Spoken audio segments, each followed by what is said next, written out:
Hello everyone. In this video, we'll see examples on parallel plate capacitor. So the first question we have: find the capacitance of parallel plate capacitor if area is 1.5 meter square. So सबसे पहले तो हम given data लिखेंगे as area is 2.5 meter square. The distance between two plates is 2 millimeter. That means distance of separation दिया है 2 millimeter. Third, potential gradient is 10 raised to 5 volt per meter. अब ये potential gradient हम लिखेंगे simply यहाँ पर as gradient is 10 raise to 5 volt per metre. और जो लास्ट टर्म दिया है वो है surface charge density rho s 2.5 microcoulomb per metre square. और हमें फाइंड आउट करना है what is the capacitance. In most of the cases what happens, जब भी हमने एरिया और डिस्टेंस दिया ऐसा एज्यूम किया तो डायरेक्टली हम फॉर्मूला यूज़ करते हैं C is equal to epsilon not epsilon R A divided by T, और वो सब वैल्यूज हम पुट करते हैं, but this is not logical. देखिए कॉन्स्टेंट क्या दिया है, तो एरिया दिया है और डिस्टेंस ऑफ सेपरेशन दिया है, थिकनेस नहीं दिया है, और उसी के साथ उन्होंने पोटेंशियल ग्रेडियंट पे दिया है। एंड द नेक्स्ट टर्म जो दिया है वो रो एस है, तो हम लिखेंगे C is equal to as you know the formula it will be the ratio of charge per unit potential. तो इस वाले केस में सबसे पहले हम फाइंड करेंगे क्यू, जो कि हमें पता है क्यू इज इक्वल टू होता है रो एस इंटू ए, या फिर रो एस इंटू एस भी हम लिख सकते हैं। तो जो surface charge density it is given 2.5 micro यानी कि 10⁻⁻⁶ coulomb per metre square into area metres में दिया है एज 2.5। तो हमने सभी टर्म्स को मीटर्स में कन्वर्ट किया है। So you can write 2.5 with 2.5 as 6.25, तो ये आ जाएगा 6.25 कूलम। ये तो आ गया चार्ज। अब हम फाइंड आउट करेंगे potential between the two plates. तो इसके लिए रेफरेंस ये देखिए ग्रेडियंट।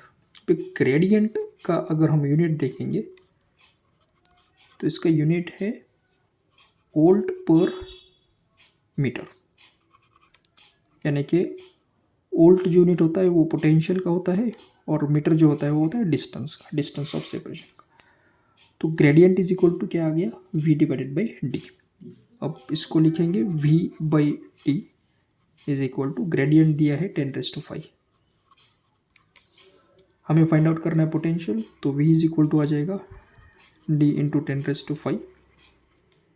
d दिया है 2 मिलीमीटर यानी कि 2 इंटू 10⁻³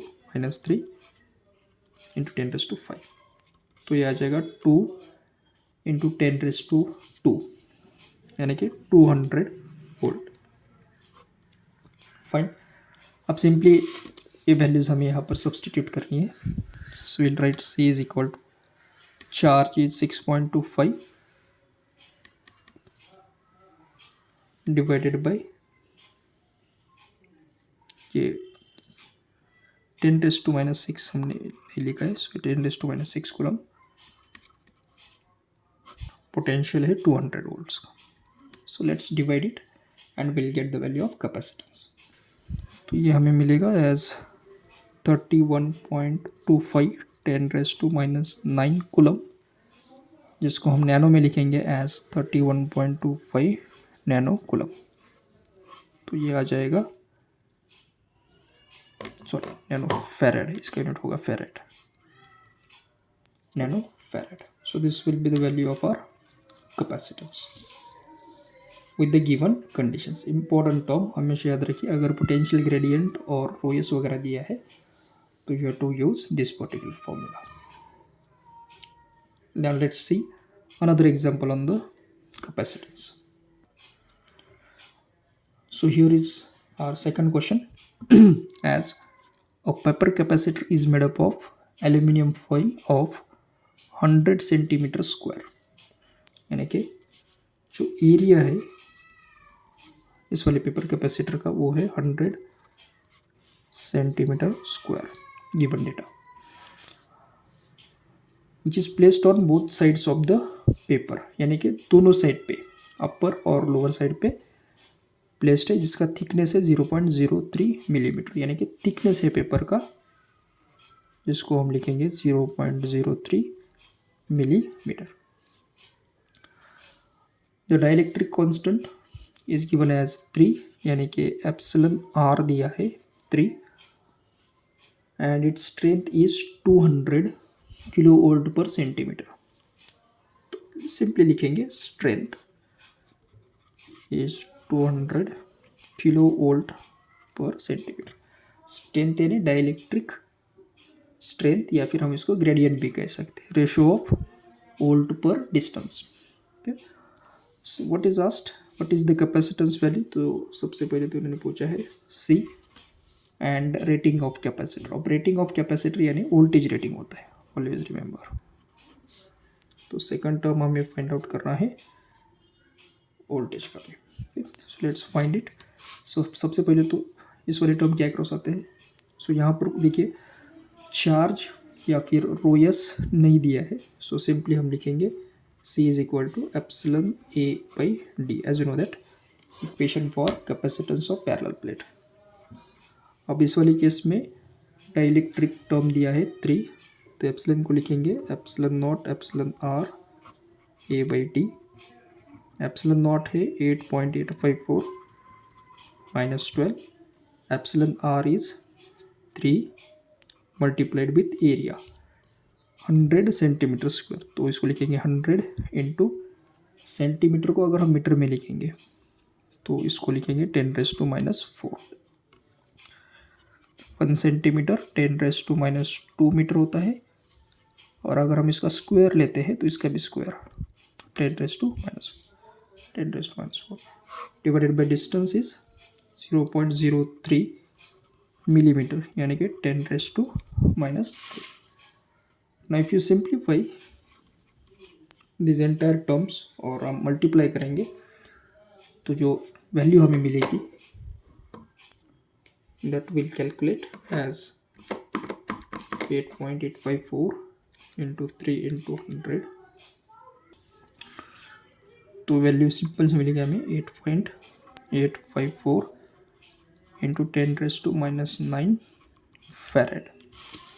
सिंपल देखिए ये 3 कैंसिल हो जाएगा, ये 0.03 की जगह पे 10⁻⁵ इसको ऊपर लेंगे तो विल गेट 10⁻⁹ फैरेड, या फिर 8.854 nano farad.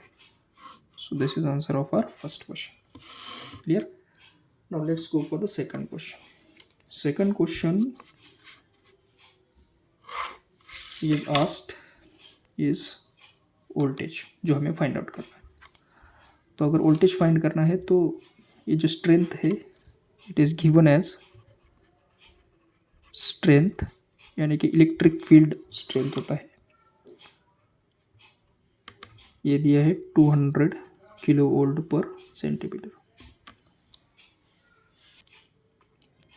So as you know that E is equal to होता है V/D वोल्ट पर मीटर, तो V को हम लिखेंगे product of E into D.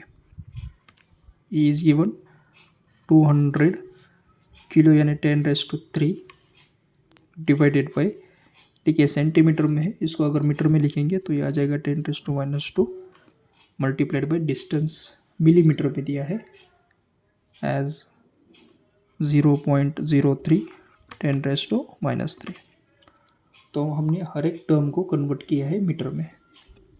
सो ये वाला हो जाएगा कैंसल, ये 10⁻² विल बी 10⁻², और इन दोनों का मल्टीप्लिकेशन और ये वाला ऊपर विल गेट 600 वोल्ट, यानी कि कैपेसिटर के अक्रॉस का जो पोटेंशियल है वो है 600 volt. So this is how we have calculated capacitance value and its ratings also. Thank you.